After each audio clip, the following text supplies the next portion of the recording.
Unidad 5. Concreto endurecido. Subtema 5.3. Pruebas de calidad. En esta presentación vamos a continuar con los ensayos de resistencia que corresponden a fricción y a tracción. Estas son pruebas de resistencia mecánica. Y aquí, como principal objetivo, va a consistir en medir la resistencia a la flexión y a la contracción en probetas de concreto endurecido. Estos ensayos para determinar las propiedades del concreto endurecido hemos visto que pueden consistir en la resistencia mecánica, los cuales se dividen en la resistencia a compresión, que hemos visto en un apartado anterior, y la resistencia a tracción y la resistencia a la flexión, que van a ser los objetivos de esta presentación. Posteriormente veremos los ensayos correspondientes a la densidad, a la porosidad y permeabilidad, la resistencia térmica y algunos ensayos que se realizan para determinar la durabilidad del concreto.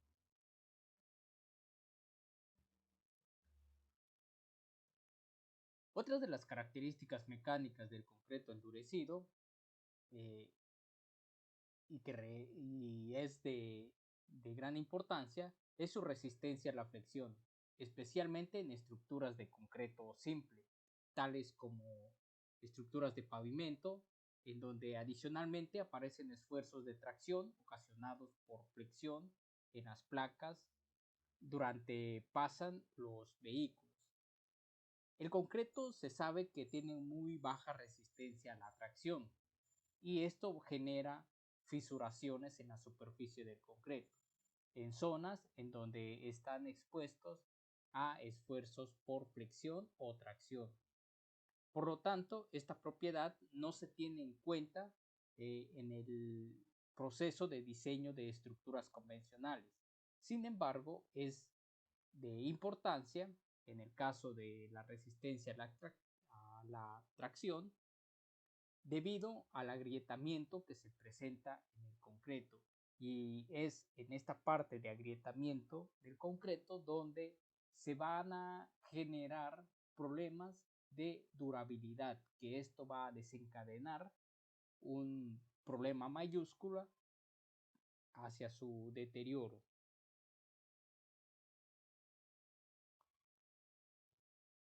La resistencia a la flexión del concreto se determina ensayando vigas de secciones cuadradas de 50 centímetros de longitud por 15 centímetros de cada lado en la sección transversal. Son elaboradas y curadas de acuerdo a la norma ASTM C192 y ASTM C31.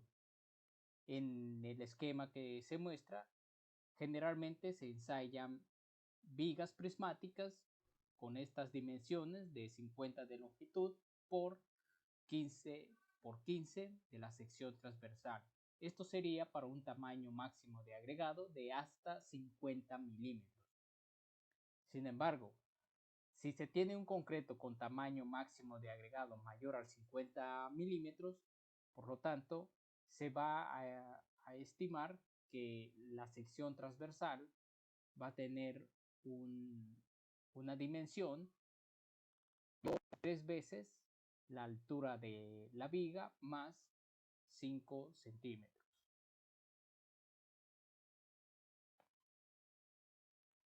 El proceso de elaboración de las vigas para ensayo de flexión consiste en llenar en 2 capas el molde prismático. Se proporciona un compactado a través de un varillado con el equipo de una varilla de 5 octavos con la punta redondeada y se proporciona 5 golpes con la varilla por cada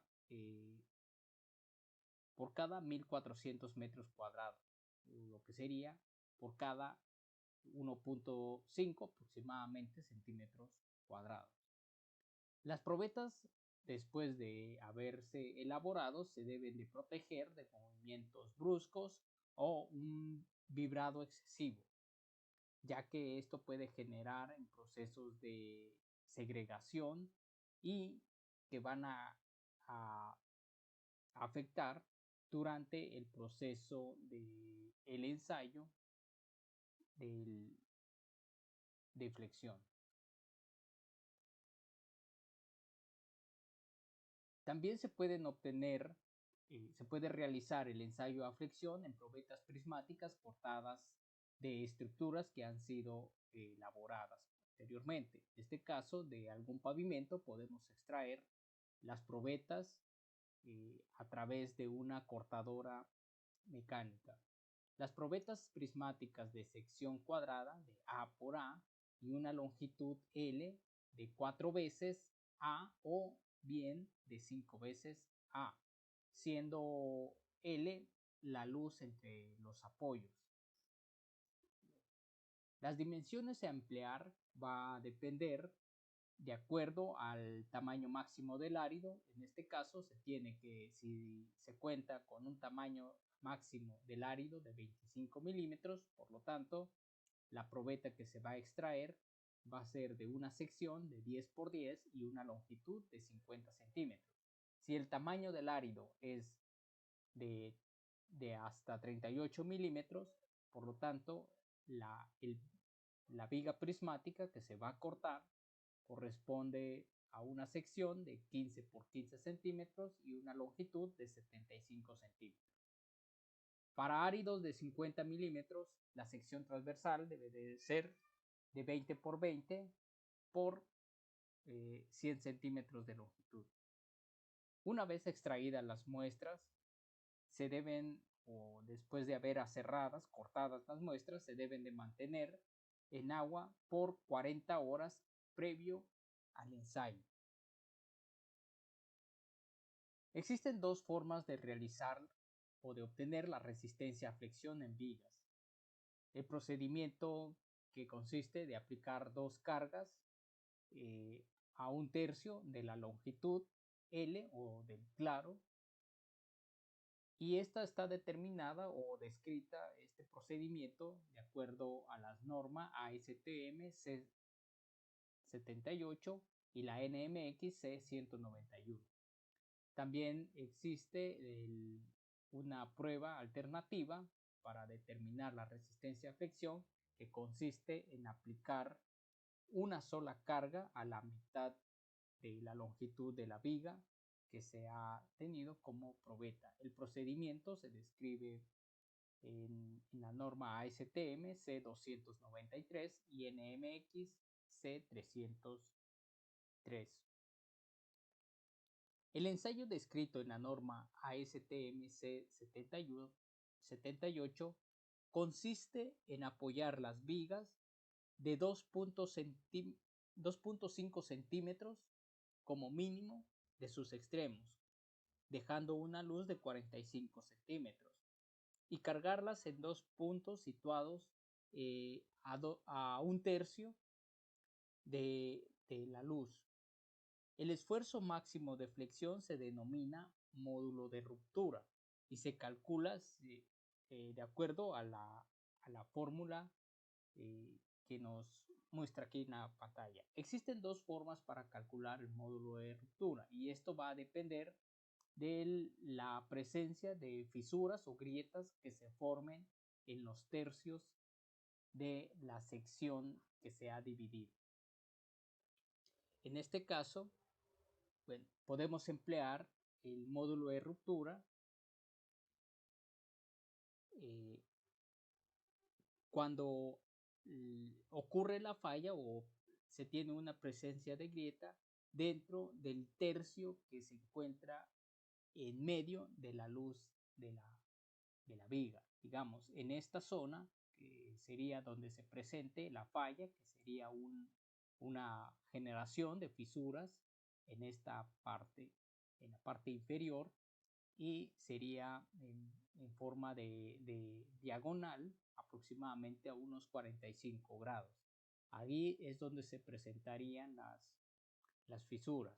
Si es en esta zona, por lo tanto, el módulo de ruptura lo vamos a calcular mediante esta ecuación, que es MR, que representa el módulo de ruptura, igual AP, que es la carga total aplicada en los dos apoyos. L sería la longitud del claro. B, la base de la sección transversal. D, la altura de la viga. La cantidad de carga debe de ser expresada en kilogramos y las unidades de medida para la base y la altura de la sección transversal de la viga deben ser expresadas en centímetros. Por lo tanto, el módulo de ruptura se obtiene en unidades de kilogramos sobre centímetro cuadrado. Ahora bien, si el módulo de ruptura se encuentra fuera de un tercio o del tercio medio de la viga, pero hasta una longitud o una separación de hasta 5% del claro, podemos calcular el módulo de ruptura como la ecuación, que sería 3 veces la carga total por A, que sería la distancia entre la línea de ruptura y el apoyo máximo. Digamos, de donde se presente la ruptura hacia el apoyo sería la longitud de A. Dividido esto entre el producto de B, de la base, por el cuadrado de la altura de la sección de la viga. Bien, si el módulo de ruptura o la falla se encuentra fuera de un tercio de esta zona, pero esa presencia de falla está o se encuentra a más allá del 5% de la longitud. Por lo tanto, en este caso se va a descartar el ensayo y se repetiría con una nueva probeta. La precisión con la que vamos a calcular el módulo de ruptura es hasta una precisión de 0.35 kilogramos por centímetro cuadrado.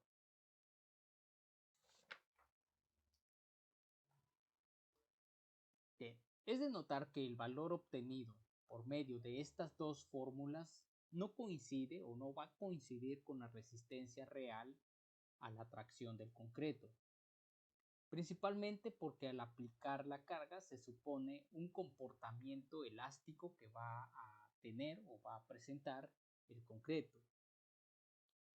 Esto va a ser así hasta el tiempo en que el concreto va a fallar por tracción.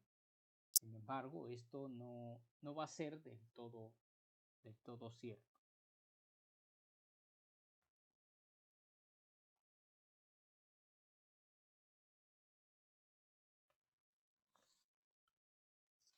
Ahora bien, en los ensayos de resistencia a fricción, cuando se tiene a una carga, este ensayo se describe en la norma ASTM C293 y consiste en apoyar las vigas de igual forma que en la norma ASTM C78, pero con aplicación de carga en el centro de la luz. En este caso, el módulo de ruptura se calcula mediante la expresión de 3 veces la cantidad de carga total por la longitud entre 2 veces la base por la altura de la viga entre 2.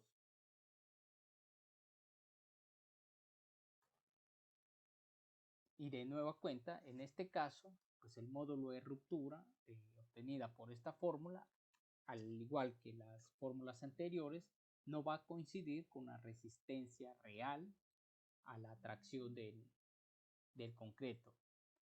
Por la misma razón de que el concreto se supone que tiene un comportamiento elástico hasta la falla de la tracción, lo cual no es completamente cierto, ya que el concreto pues tiene una elasticidad muy inferior o muy mínima. A pesar de lo anterior, el módulo de ruptura del concreto es o ha sido una medida útil para el diseño del espesor de los pavimentos de concreto, puesto que las placas de pavimento trabajan principalmente a esfuerzos de fricción. De ahí que en esos casos la calidad del concreto se especifique indicando el módulo de ruptura o, o el valor de la resistencia a la fricción. El procedimiento 1 generalmente es empleado cuando eh, se diseña el pavimento. En este caso, este nos va a servir para determinar el espesor del pavimento y el proporcionamiento de la mezcla de ese concreto, lo cual dará a la resistencia necesaria para soportar los esfuerzos de fricción. El segundo procedimiento generalmente es empleado para el control de la obra o antes del inicio de construcción. Y esto se debe a que el segundo procedimiento es más sencillo de implementarlo en el laboratorio. También es empleado el procedimiento 2 para determinar una relación empírica con respecto al procedimiento 1, ya que por la variabilidad de los materiales no podemos utilizar una prueba simple de la aplicación de una carga en el punto medio de una viga y ese valor correlacionarlo con el módulo de ruptura que se obtendría del procedimiento 2, en donde se aplican dos cargas en la longitud de la viga.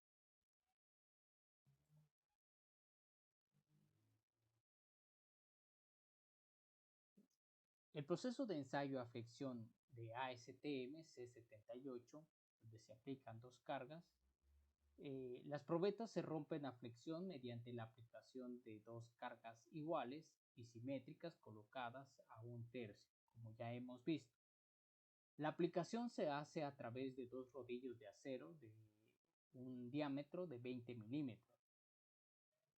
Y la aplicación o la velocidad de la carga se hace de manera continua, evitando o cuidando de que se generen impactos y que esto dañen definitivamente a la probeta.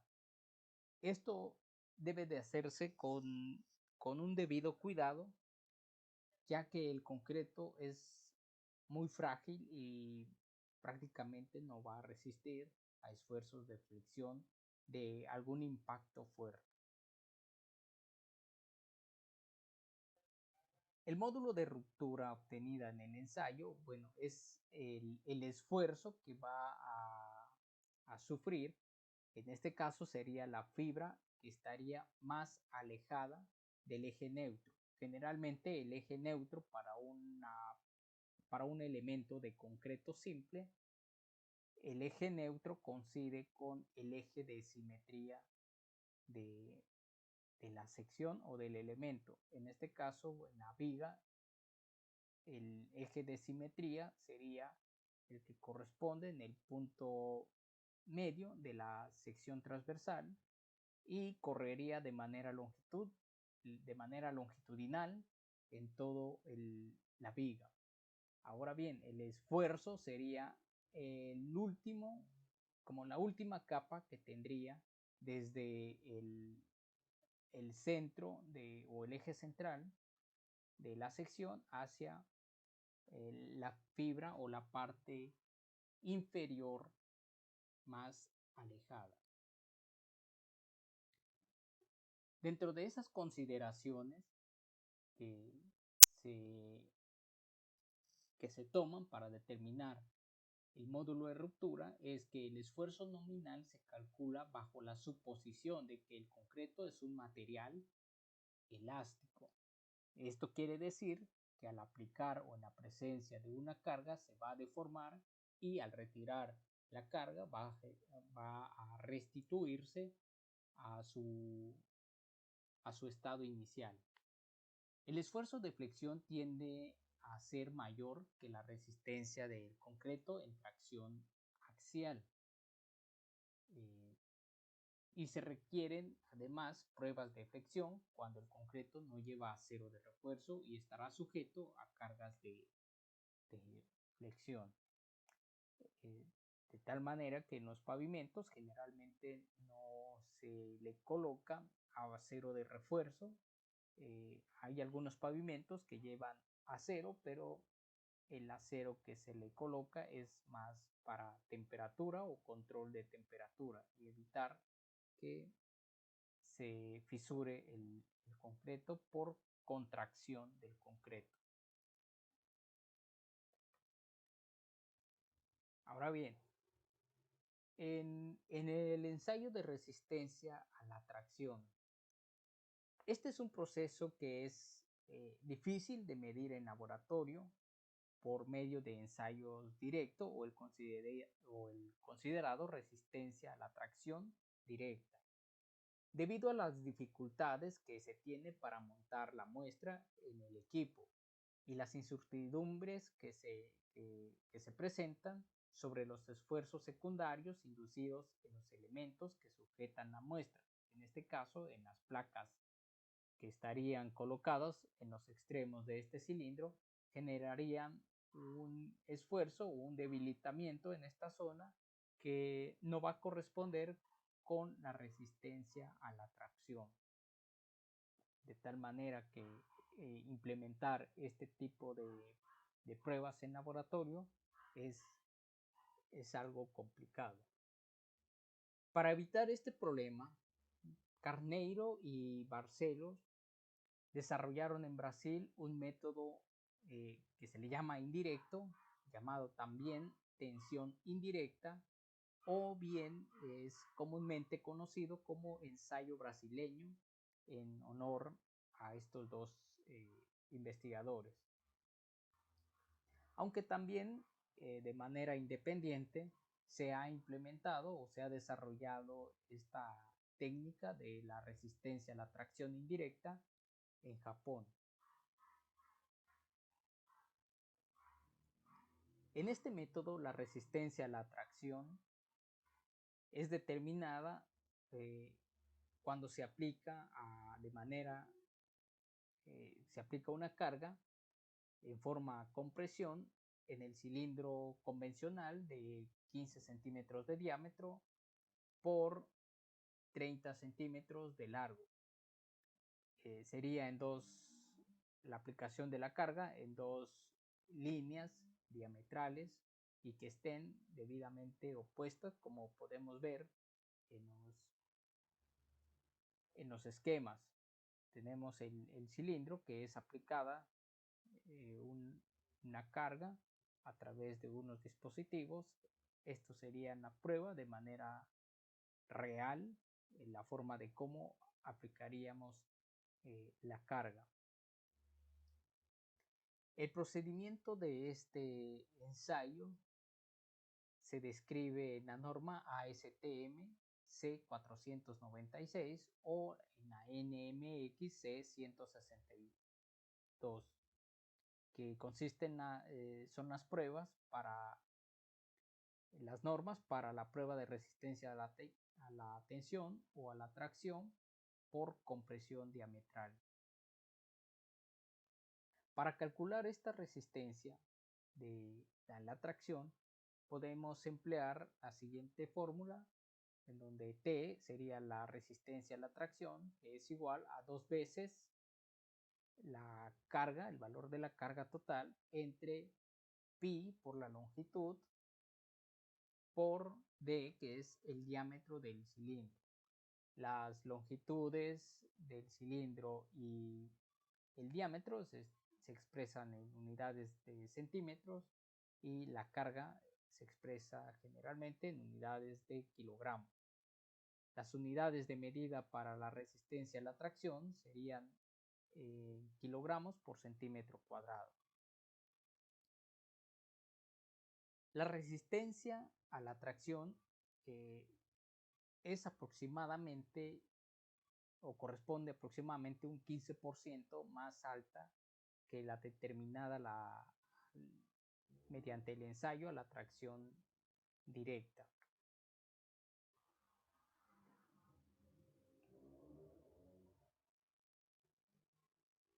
En las comparaciones de las pruebas podemos observar entre la resistencia a la compresión y el módulo de ruptura.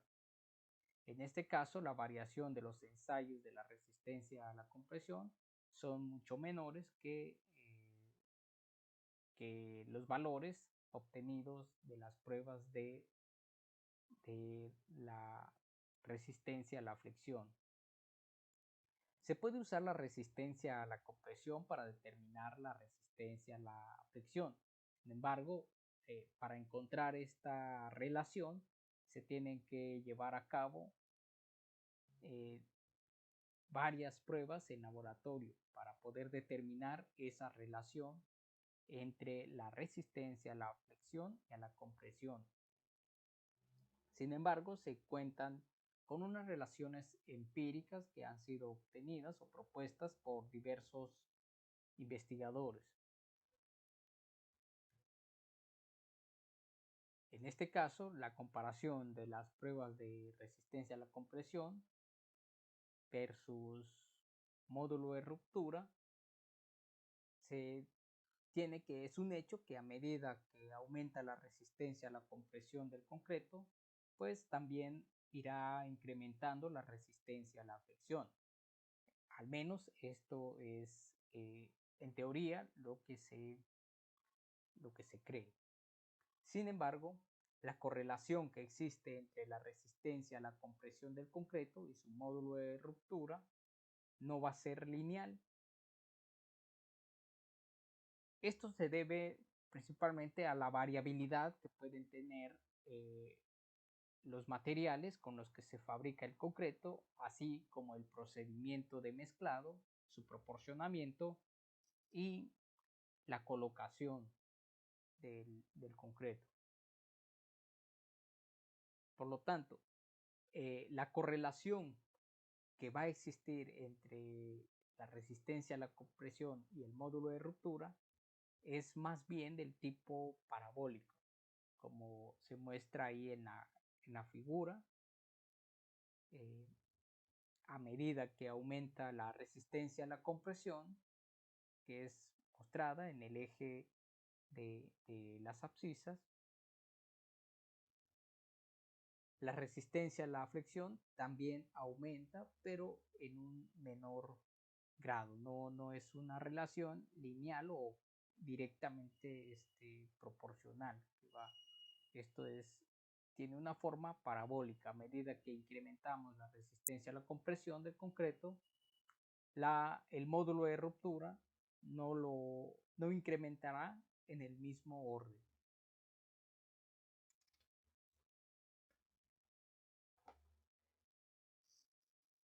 El módulo de ruptura presenta valores que varían entre un 10 y un 20% de la resistencia a la compresión. Una relación aproximada que puede utilizarse cuando se disponga de ensayos a la fricción va a ser la fórmula que se muestra ahí del módulo de ruptura igual a un coeficiente K por la raíz cuadrada de la resistencia a la compresión. Generalmente el valor de K puede variar entre 2 y 2.7. Sin embargo, algunos comités como el europeo recomienda un valor de K de 2.5 y el del AACIM recomienda un valor de 2.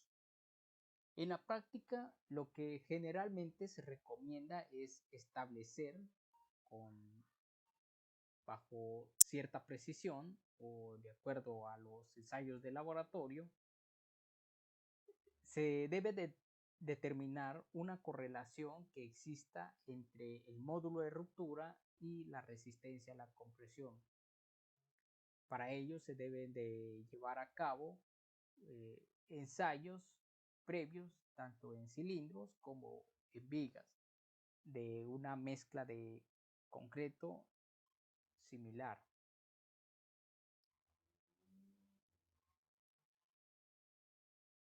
Bien, dentro de la comparación de las pruebas del módulo de ruptura versus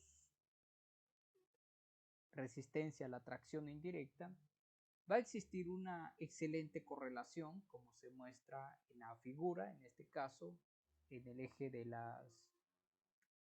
las abscisas se muestra la resistencia a la tracción indirecta y en el eje de las ordenadas el módulo de ruptura.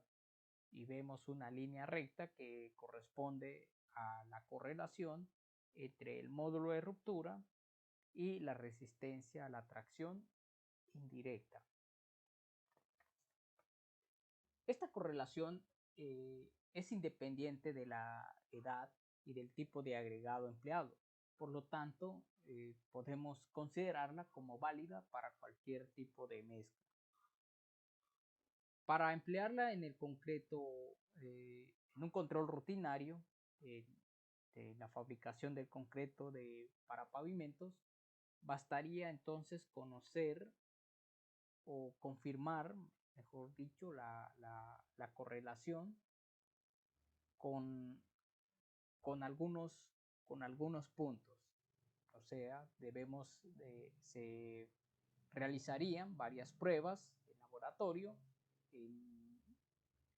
y determinar el módulo de ruptura y la resistencia a la tracción indirecta o con el método brasileño para corroborar esta correlación y de esta manera obtener para futuras mezclas de prueba eh, la, poder obtener la resistencia a la tracción indirecta a través del módulo de ruptura.